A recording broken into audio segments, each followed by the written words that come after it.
Thanks for checking out the Brad and John Show podcast. This segment of the show is brought to you by John Combest's book, Stalking, Harassment, Internet Trolling, A Guide to Recovering and Rebuilding After Online Attacks. It's a great reference if you've ever been the unfortunate target of a social media attack.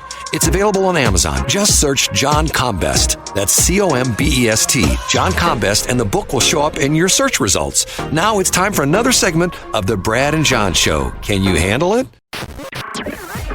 I'm Egbert, the owner of this station. Check out my website at egbert.com. That's E-G-G-B-U-R-T, egbert.com. Now it's back to Brad and John. Check out their website at bjshow.co. The BJ Show? Come on, guys. Anyway, here's B and J. It is Brad and John. I am Brad. He is John. Together we make Brad and John. That's what we do. It is a Thursday morning, a couple days after the election, and there's still repercussions happening with that. Can I pound my chest a little bit, John?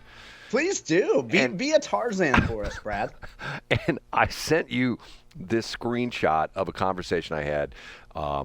John's going to make fun of me because of the fact that John and I had this spirited discussion where I mentioned the fact that I tried to get political advertising, especially for other school board people, to advertise on this station and specifically other station, which is Westplex 107.1.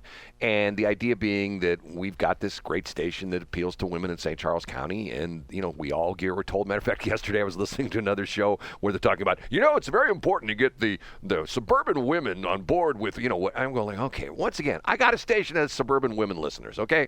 And yet I had one advertiser who bought advertising with me, okay? And I specifically lowered the rates to $1 a commercial. And let me interrupt, Brad. And you advertised this heavily, and every candidate knew about it because they got a direct mail piece. And you sent one direct mail piece, right? I sent more than one direct mail piece. But every person only got one, correct? Yeah, why? Okay, so any given candidate running for office, what I'm saying is that they got one direct mail piece from you. Yeah. Okay, go ahead. They got two. I'm just making sure we get the numbers right. Two direct mail pieces from me. So each candidate got two. I send an early one and a late one. Okay. Okay, got it. Okay, that makes a difference. Okay. So the anointed candidates, and by the way, Mark Cox is still talking about this. I bet he is. Yeah, I mean, the Post had plenty to say about him yesterday, Brad. He's butthurt about this, you know, and I have to tell you, matter of fact, you know what's interesting? I try to be a good guy, okay? And you know what? I try to support other people. And not that I'm going off of what I was going to talk about here, but I want to hear it though. Not that I am like, I believe, and this is my philosophy of the radio business, as the tide rises, so do all boats. I'm the only guy with that philosophy because everybody else says, as my boat rises, I want your boat to sink, okay? And I had interesting conversation with someone the other morning who has a son who is in the social media field. He's in his mid-20s. Let me find this text I sent to Mark Cox. Okay, I said, "Sorry to see what happened in the elections. You did a great job of promoting your cause. Take solace in that." No response. And you sent this to who? Mark Cox. Oh, to Mark. I see. Okay. Because once again, and I will say this up front, if he would have been campaigning for the NEA candidates, I love people that have passion for what they do. Yep. And I don't care if it's either side of the equation. If he were to say, hey, we need to get these NEA candidates elected, and he just went on and on and on. He had all the NEA candidates, and he had his list of, you know, like he's got his preferred list. What is it he calls his list? And didn't they refer to that in the Post-Dispatch article about the fact they did. There were 13 candidates that he supported. Right. Yeah, it's a slate of candidates. Right, his slate of candidates. Okay, like that. Okay, so once again, I had one advertiser that took me up on the dollar thing, okay? So after we got off the air yesterday, I looked at the results and I saw that my candidate, the guy that, or not my candidate, but the guy that bought advertising with me, he's a teacher in the Fort Zumwalt district. He lives in lives in Wentzville, and he was running for the school board in Wentzville. And he's not one of Mark Cox's, chosen few. He won. And I sent him a thing. Let's say this is all I sent was, a matter of fact, yesterday morning at 10:40. It says, "I saw the election results. Congrats." And he texts back, "Thanks, Brad. I can't tell you how many people shared they heard my commercial. Thanks again for everything." Okay, once again. That's great. He spent $1. Matter of fact, he bought a whole 243 commercials with me. He spent $243. Now, I would be willing to bet that the people who are on 97.1, and once again, I'm not dissing 97.1. I'm just saying, look, I was a low-price leader on this because of the fact that, if I'm not mistaken, I can look at this up on the 97.1 website, on the FCC website. I would say that their slate of candidates was like Adriana Kuhn, or you're in France. Yeah, Kuhn and Young. Kuhn and Young. And isn't Young's the ex-Navy guy, isn't he? Yeah, okay. And then Kuhn is the woman. They spent buku bucks on 97.1. They had yard signs in the area that I was in the other day. You couldn't go 100 feet on Central School Road without seeing a yard sign. And then they had the typical 18 by 24 inch yard signs. Plus they had the 4 by 8 foot yard signs, which are like, I think they're like $150 a piece or something like that. They're not cheap. And I'm going like, crap, look at what and once again, zoom, went down in flames, okay? And why is that? Because I really think that their mistake was, instead of beating this dead horse, we want to get rid of critical race theory, we want to get rid of this, they should come out and say, I'm just going to say, what's the guy's name? Sam? Was it Sam Young? What's his name? Yeah. Okay. He had a really good commercial. His commercial, I mean, was very well done. He says, I was in the Navy, and when we did this and we did that, and that's why he brings it around where he brings out that he's a veteran, the whole bit. Okay. Here's what they should have said. I'm Sam Young. You know what? The Francis Howell School District is not really educating our students anymore. There's all this peripheral stuff going on. I'm here to tell you that I'm going to put the focus back on educating our kids. Yes, we're going to increase, the fact that they're going to learn more math, and they're going to learn and reading, more reading, and science. And we're going to, the future is computers, and we're going to get these kids to the point where they can program computers, and they can fix computers, and that kind of stuff, and just not ever say anything about the critical, because just like the situation with me and abortion, I heard a guy the other day, and I can't remember who it was. Sometimes I hear these things. And he was on Fox News, and they were playing this. I think it might have been on Brian Kilmeade's show. He essentially came out and said, look, the Republicans are just continuing to shoot themselves in the foot. If they continue to kick this abortion issue in everybody's face, and we can't have abortion, and it's like people are going to go like, enough. Even if they're pro-choice, pro-life, I think some people are going like, okay, I'm tired of hearing it. Just shut up. You know what I mean? I do know what you mean. And so let's go back to the mail thing real quick. And Brad, here's an image that's going to make you cringe. When I go and get my mail, which I do get my mail, when I go out and get my mail every weekday and Saturday, when I come back in the house, I have, away from street view, of course, I have my recycling bin and my trash bin. And I look through my mail standing over the trash can, Brad. So if I get a mailer or something from somebody I don't know, I rip off my address because I end up shredding that, and I put the mail piece in the trash. And then I go systematically through. You do not get in my house unless you are an important piece of something that I'm going to act on. I'm not going to sit down at my kitchen table and say, I don't know what is a Westplex 107.1. I should investigate. Nope. Ripping the address off, it's going right in the trash. Don't care. I got news for you. Now, I'm not always a normal human being, Brad, but I would suggest that if you're running for school board or you're running for something else, and you get a piece of mail from somebody you don't know, whether it's in an envelope or it's a flyer, you're probably going to say, yeah, whatever, with the other stuff, and either throw it away or put it on that giant stack of stuff that most people have on their table that they think they'll get to later that they never do. Okay. Hold on a minute. 2 responses to that. I didn't send it out as Westplex 107. I put my personal name on there. Okay, well, that's an important piece of information. Okay. And was it you put it in an envelope? Yeah, I put it in an envelope. Okay. And put a stamp on it. Wasn't, one's these, I'll give you a perfect example. I have a situation, I talked about this briefly last week. I have a letter that I received from someone that is trying to get business from me, okay? And the interesting thing is, I've called this person not once, not twice, but 3 times now. As a matter of fact, ironically, I was down the street from their office the other morning, and I knocked on the door of their office, which was not open, and I stuck one of my business cards through the mail slot, okay? I called the number, and once again, I got a direct mail piece from this person, and it says, hey, call me, I can help you, blah, blah, blah, blah, blah, blah, blah.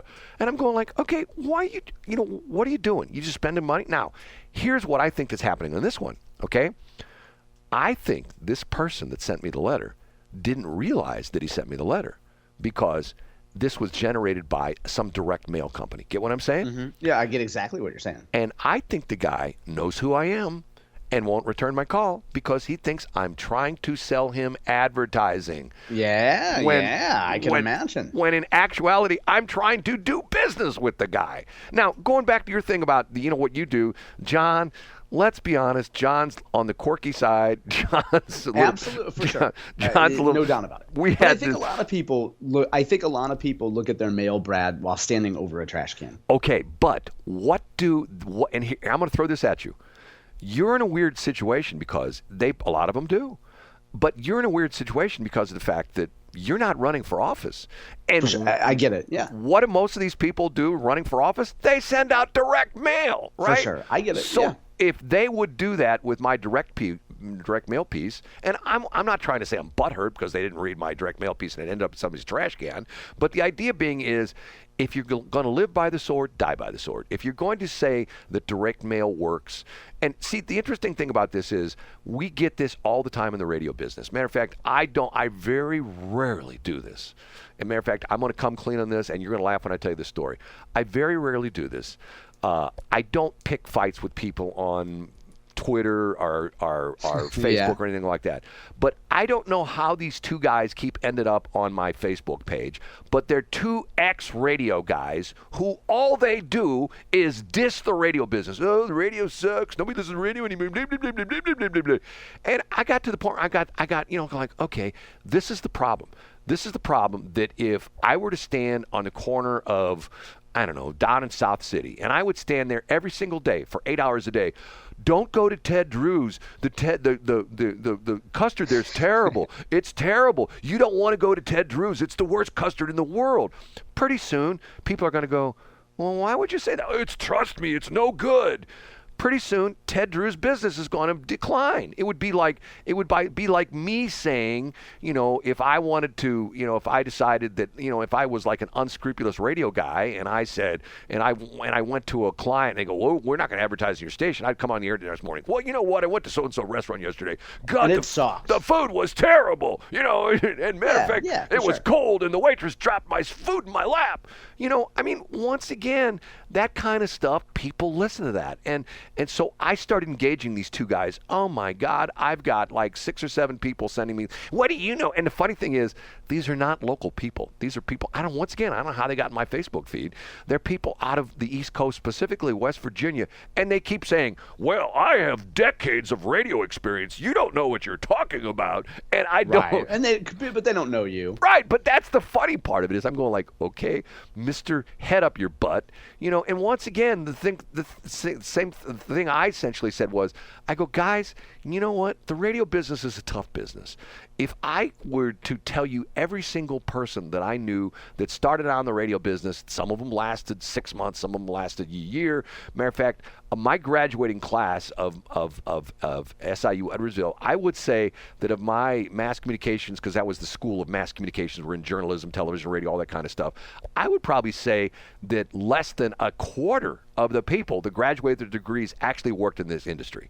And to me, that's sad because there's so many degree programs like that now that they're grinding out these people from the university, stuff like that, and they don't have a snowball's chance of hell of getting a job in that field. Yeah. I get what you're saying. How many people are going to get a job with an art appreciation degree? You know what I mean? Yeah, not many. Unless you're teaching art in school, you're probably not many. Exactly right. So the interesting thing for me is that I don't know where I'm going with this, but maybe this is just Brad's rant session, but it's to the point where I'm going like, okay, you know what? And once again, see, John and I had this interesting discussion, and I threw this out to John, and John, snapped right back with the answer. I said, John, I'm a roofing guy that's starting out a new roofing company, and I come and knock on your door, and I go, Mr. Combest, I realize your roof's got some, that storm the other night, so damage on your roof. I'm just starting out, and I'd love to give you a hell of a deal. And if you give me a referral, I'll do your roof for $1. And what does John say? Absolutely not. Of course not. Why? Because there's probably a catch, Brad. Because how many of us that are under the age of 50 have signed up for an online subscription service? Hey, only $1 for 6 months. And then after 6 months, you're going to get charged $20 a month. But also, Brad, too, I look at something for the value. And I look at something and I say, okay, if this guy is sending me direct mail and he says that I can buy an ad for $1 a holler, clearly his radio station's not any good, or else he'd be charging me $20 an ad and he'd be trying to sell me a $3,000 package. Okay. And as a result, I bet Brad gets a lot of people who want to kick the tires. And when you have a low price point, you have people that are like, yeah, I don't know if I got $20. Well, screw you. I'll go to the guy that's got $1,000. I don't need your business. I understand what you're saying, but the flip side of that is, I'm trying to get people, because I think the thing that crystallized this whole thing in my mind was when I taught the class for, what they call it, candidate university or candidate whatever it was. St. Charles County Central Committee. Right, Central Committee. And not to diss the guys in front of me, but what was it? Yard signs and door knocking. Yard signs and door knocking. Yard signs and door knocking. Okay, once again, you get, the interesting thing is when we look at advertising, we look at marketing, there are people that make their decisions to buy your product, your service on many different levels. Some of them are price sensitivity. Some of them are to the point where they want somebody who's been in business, like John, who wants Frederick Roofing to come out and charge them 3 times as much as anybody else, but yet the guy's been in business for a long time. And there's all sorts of different levels. You can't market to mass market on one level. Agree totally, Brad. I think you even didn't you said there was some political guru saying you don't need to do anything but social media? What? Yeah, exactly right. And you know what? That guy gets a huge commission from selling Facebook and Instagram ads and takes a huge cut of it. Right, and he's making I'm gonna say something I can't see. He's making a poop load of money. But it's never. I agree with you, Brad. It's never just one thing. And there are plenty of people who would say, "Oh, I don't know who Brad Hildebrand is, but this is a nice looking letter. It looks personal. I'm going to open it up." Whatever. I'm done. No, I'm serious. Now, I wouldn't. I would rip my address off and throw it away and shred it. But that's just me, Brad. Hey, I'm an outlier. You know what's so funny is and maybe some of these are fake, but you watch these shorts on YouTube and you see the guy walk up to somebody and hand them a stack of $100 bills, and the people go, "Oh, what are you doing? Why would you do that?" That's me, Brad. Yeah, that's John. I would say, get this out of here. Right. There's some kind of a catch. Get out of here. Thanks for checking out the Brad and John Show podcast. This segment of the show is brought to you by John Combest's book, Stalking, Harassment, Internet Trolling, A Guide to Recovering and Rebuilding After Online Attacks. It's a great reference if you've ever been the unfortunate target of a social media attack. It's available on Amazon. Just search John Combest. That's Combest, John Combest, and the book will show up in your search results. Now it's time for another segment of the Brad and John Show. Can you handle it?